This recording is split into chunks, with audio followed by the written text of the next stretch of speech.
blemish from truly beauteous portrait, that is all.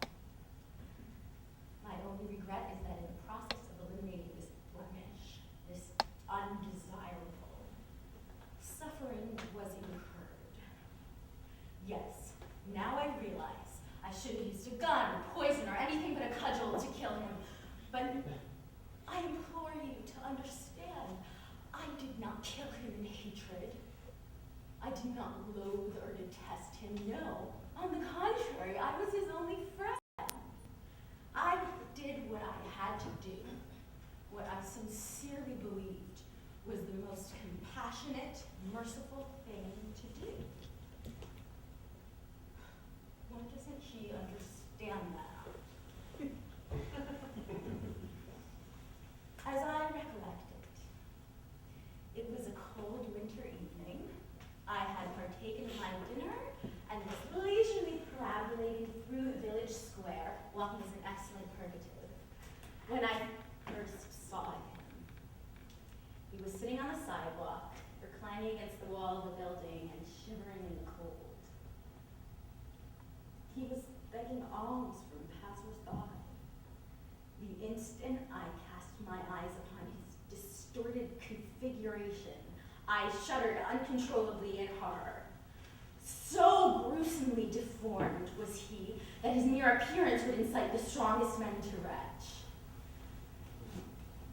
His legs were abnormally small, much too small for his man-sized torso. He had a club foot. His left arm was twisted and protruded from the elbow out as if from the side of his body. It seemed to be a paralyzed appendage, for I never saw it move even once. He was wretchedly hunchbacked, and his face, oh God, that face! It was indescribably grotesque. To put it succinctly, his face consisted of masses of fleshy protrusions, huge horrible lumps, within which 2 holes served as a nose, and a solitary left eye stared out hideously. He was a paragon of ugliness, a living horror. Having been so completely overwhelmed by the spectacle, I didn't realize I was staring at him, that he knew I was staring at him. He moaned in ignominy. I, myself ashamed, dropped some change into his tin cup and hurried home. I tried desperately to forget, to efface him from my memory, but I knew he had made an indelible impression upon my mind. I resorted to sleep, but no sleep would come. All that night I thought of him, shivering in the cold, begging alms, oh, so pitiably. Assuredly, the sight of him would engender pathos in the hearts of most passers-by, and they would respond by dropping a few coins into his tin cup. But a few coins and a load of sympathy weren't enough for me. For many hours I mused over how I might best help him, relieve him of his misery. Slowly, from the depths of my meditation, evolved the answer and my resolute decision. I knew then what I must do. I knew that I must kill him. So you see, what I was going to do was actually an act of charity. I would relieve, terminate all of the misery and woe he experienced in this world. Don't you agree? Well, don't you?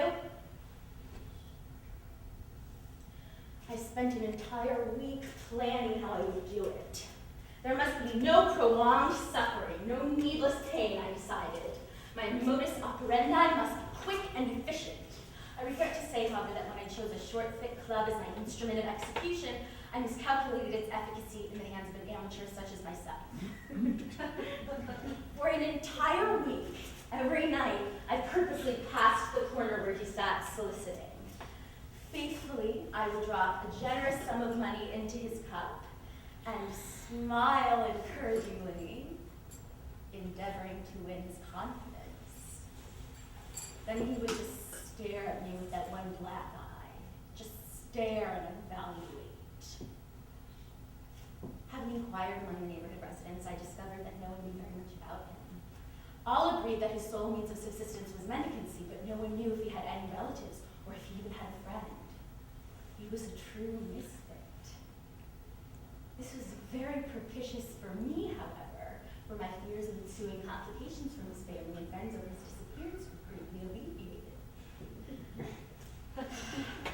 I decided to do it on a bleak and bitter cold Friday night. I chose that night specifically because it was so cold and I knew few would venture out on so frigid a night. Therefore, my chances of being noticed would be lessened. Indeed, as I rounded the corner where he sat soliciting, the streets were deserted. I began to wonder if he would be sitting there, it being so late, getting quite cold. I became restless and apprehensive. The possibility that he might not be sitting there impelled me to run furiously, and the probability that he might not be there at all excited me to sweat profusely. When I finally arrived at the corner, I sighed with relief. Cold or no cold, there he sat. I rushed over to him, still panting and sweating from the run. With a few inhalations and exhalations, I regained my composure. I induced him to follow me to my house. I told him I couldn't stop thinking of him, out in the cold, begging alms. I beckoned him to accompany me to my home, where hot soup and warm bed awaited. He just stared at me, briefly, got up, and followed, never uttering a word. On the way back, I had to slow my gait to what seemed like a crawl. Because of his club foot, he had to walk very slowly, yet even this pace seemed exhausting for him, for he caught his breath in a short audible gasp and coughed vehemently. I walked still slower. As I watched, his hunched back rhythmically undulating with every step, the same thought persisted.